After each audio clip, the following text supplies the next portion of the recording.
بسم اللہ الرحمن الرحیم۔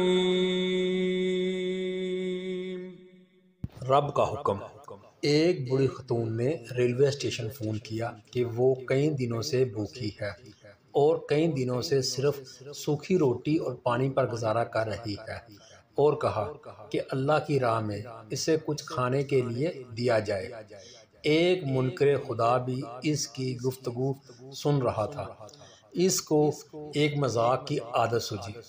اس نے کھانے پینے کی اشیاء خریدی اور اس بوڑھی عورت کا ایڈریس معلوم کرنے کے بعد اپنے نوکر سے بولا کہ جا کر اس بوڑھی عورت کو دے آؤ، اور جب وہ پوچھے کس نے بھیجا ہے تو بتانا یہ شیطان کی طرف سے تحفہ ہے۔ وہ بوڑھی عورت اتنے زیادہ کھانے کا سامان دیکھ کر بہت خوش ہوئی اور جلدی اپنے گھر کے کونے میں وہ رکھنے لگی۔ ایسے میں نوکر نے پوچھا، کیا آپ کو معلوم نہیں کرنا چاہیں گی کہ یہ سامان کس نے بھیجا ہے؟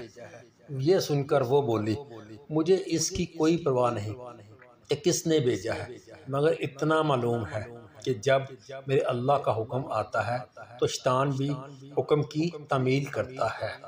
اگر آپ کو ہماری کاوش اچھی لگی ہو تو چینل کو سبسکرائب کریں، لائک کریں اور ایک اچھا سا کمنٹس پاس کریں۔ تھینک یو، شکریہ، اللہ حافظ۔